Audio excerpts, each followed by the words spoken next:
Assalamualaikum warahmatullahi wabarakatuh. Nama saya Rahmat Agung Perkasa, NIM 19210039. Di sini saya akan menjawab beberapa pertanyaan dari tugas ujian tengah semester dari dosen pengampu Ustazah Asna Jasilatul Husna. Nah, di sini ada 5 pertanyaan yang jawabannya sudah saya siapkan. Dan di sini saya akan membacakan beberapa pertanyaan dan langsung saya akan jawab. Mohon maaf sebelumnya, di sini saya mengalami gangguan sinyal. Jadi kalau pengumpulannya melewati batas, mohon maaf karena di sini terkendala beberapa faktor, yaitu terutama sinyal dan penggunaan aplikasi yang saya gunakan di laptop error. Yang pertama adalah terdapat rukun dan syarat dalam akad yang harus dipenuhi agar akad menjadi sah. Yang pertama, saya akan menjelaskan rukun dan syarat akad.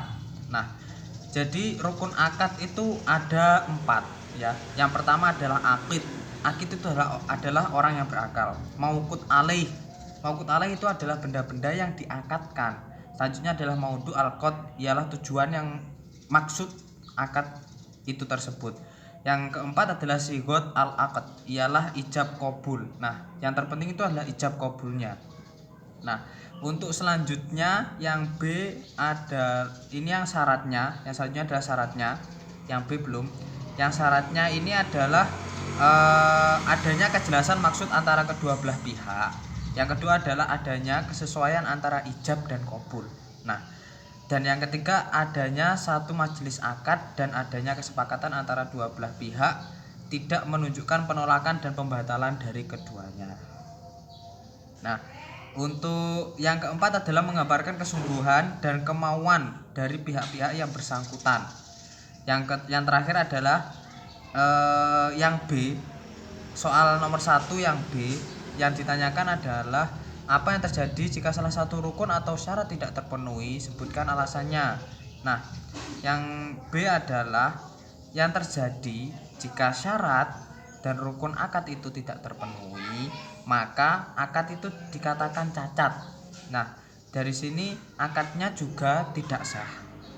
Alasannya dikarenakan takutnya terjadi gharar. Gharar itu adalah sesuatu yang tidak jelas atau penipuan. Nah, dari kurangnya rukun ini sangat berpengaruh karena terjadi sesuatu yang tidak sah. Dan yang C untuk menjelaskan macam-macam jual beli. Macam jual beli ada 2 pada umumnya, yaitu jual beli sah menurut hukum dan jual beli tidak sah menurut hukum. Nah, selanjutnya beberapa ditinjau dari segi bendanya. Jual beli yang terlihat, jual beli yang hanya dilakukan disebutkan sifat-sifatnya, jual beli yang tidak sah. Ditinjau dari objeknya, ada bai al-mutallaq, bai al-syarraf, bai al-salam, bai al-muqayyadah. Nah, untuk selanjutnya langsung saja ke soal yang nomor 2. Nah, yang soal nomor 2 ini ada beberapa soal, yaitu ABCD ada 4 poin dan saya akan langsung menjawabnya. Untuk yang poin A adalah pembahasan kasus, dan ini menurut saya apabila dilakukan dalam akad jual beli karena penjual merupakan sebagai reseller atau menjual ulang dari suatu toko, tetapi dalam berlangsungnya akad antara si penjual dan si pembeli, penjual harus menjelaskan secara detail barang yang dimaksud si pembeli, dikarenakan si penjual belum memiliki barangnya tetapi dia memiliki data-data seputar barang itu. Jadi ini seperti reseller, dropshipper dan lainnya. Sekarang kan lagi musim.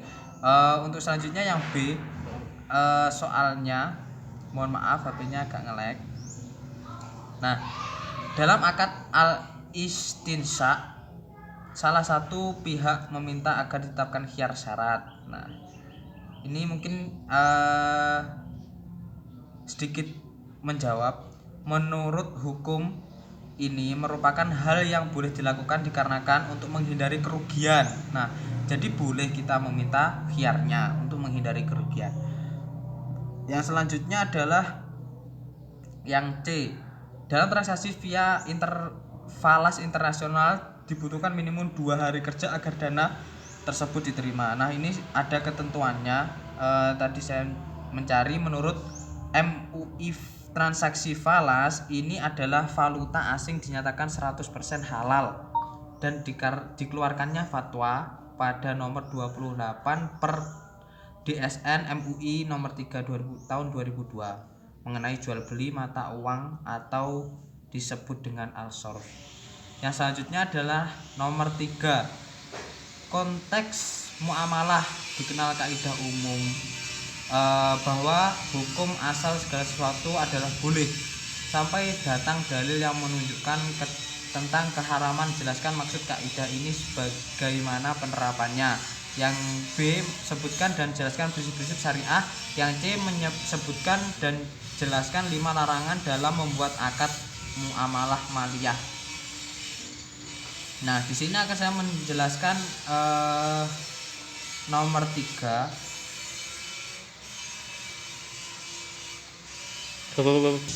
Nah, untuk jawaban nomor 3 ini adalah beberapa yang tidak dibolehkan.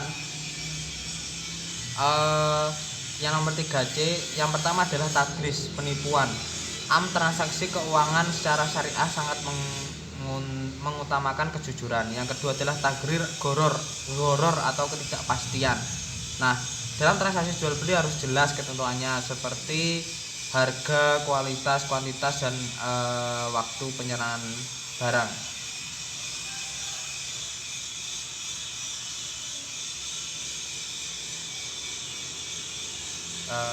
Ini mohon maaf sebentar, ini lagi loading. Nah, lanjut ke nomor 4 tentang pengertian khiyar. Nah, yang A, khiyar secara bahasa berarti pilihan. Sedangkan menurut Wahab Zuhaili, al-khiyar adalah hak pilih bagi salah satu pihak atau kedua belah pihak yang melaksanakan transaksi. Jadi khiyar itu adalah sebuah pilihan. Nah, yang B ini adalah menjelaskan tentang macam-macam khiyar. Yang pertama adalah khiyar majelis. Yang selanjutnya adalah khiyar syarat, khiyar aib, khiyar ru'yah, dan khiyar ta'yin. Nah, khiyar majelis ini sendiri dipahami sebagai hak pilih untuk melakukan akad, membatalkan kontrak selama mereka masih berada di lokasi. Jadi bisa membatalkan ketika masih berada di tempat. Khiyar syarat merupakan hak masing-masing pihak yang menyelenggarakan akad melanjutkan dan membatalkan akad dalam jangka waktu tertentu. Khiyar aib adalah khiyar yang ditemukan ketika terjadi kecacatan. Khiyar ru'yah adalah hak pembeli untuk melanjutkan transaksi atau membatalkan barang yang akan ditransaksikan. Khiyar ta'yin adalah yang dimiliki oleh orang yang menyelenggarakan akad. Dan yang C ini adalah menjelaskan tentang khiyar majelis. Khiyar majelis seperti ini hanya berlaku dalam sebuah transaksi yang bersifat mengikat kedua belah pihak yang melaksanakan transaksi yang sifatnya pertukaran seperti jual beli dan sewa menyewa. Yang selanjutnya adalah khiyar syarat. Terjadi apabila dalam suatu transaksi jual beli seorang pembeli berkata kepada penjual, aku membeli barang ini dari kamu dengan syarat aku diberi khiyar selama beberapa hari, seperti garansi ya ini. Khiyar IB ini maksudnya adalah khiyar yang ketika ditemukan kecacatan. Yang selanjutnya khiyar ru'yah, sama seperti yang tadi. Untuk selanjutnya adalah pembahasan tentang ijarah. Ya, selanjutnya adalah pembahasan tentang ijarah. Ini nomor 5. Ini adalah pembahasan tentang ijarah. Jadi akad ijarah ini memiliki 4 rukun yang harus ditepati, antara lain adalah muta'aqidain, 2 orang yang bertransaksi, sighoh, ijab qabul, manfaah, jasa atau yang dimanfaat jasa atau manfaat pada benda yang disewakan, ujroh, ongkos atau upah. Syarat ijarah adalah yang pertama, kedua pihak yang melakukan transaksi ijarah sudah dewasa. Yang kedua adalah kedua pihak melakukan transaksi memiliki kerelaan dan tidak didasarkan suatu paksaan. Yang ketiga, barang yang menjadi objek transaksi harus jelas ada. Yang keempat adalah barang yang menjadi objek transaksi harus halal. Yang kelima, barang menjadi objek transaksi harus hak mujar atau izin pemiliknya. Yang keenam adalah manfaat yang didapatkan harus diinformasikan secara jelas dan terang. Untuk nomor 5 yang C ini merupakan pembahasan tentang ketentuan ijarah mu'tamhiyah bitamlik menurut fatwa Dewan Syariah Nasional. Ketentuan umum akad ijarah mumtahiyah bitamlik boleh dilakukan dengan ketentuan sebagai berikut. Yang pertama, semua rukun dan syarat berlaku dalam akad ijarah. Perjanjian untuk melakukan akad ijarah mumtahiyah bil malik harus disepakati ketika akad ijarah. Hak dan kewajiban setiap pemilik harus dijelaskan dalam akad. Mungkin itu saja yang beberapa yang bisa saya jawab karena beberapa masih belum bisa saya pahami.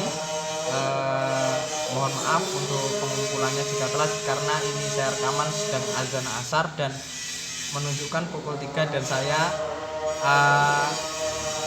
akan mengupload setelah ini karena saya lihat tadi sinyalnya sangat sulit. Mungkin itu saja, sekian dari saya. Wassalamualaikum warahmatullahi wabarakatuh. Waalaikumsalam.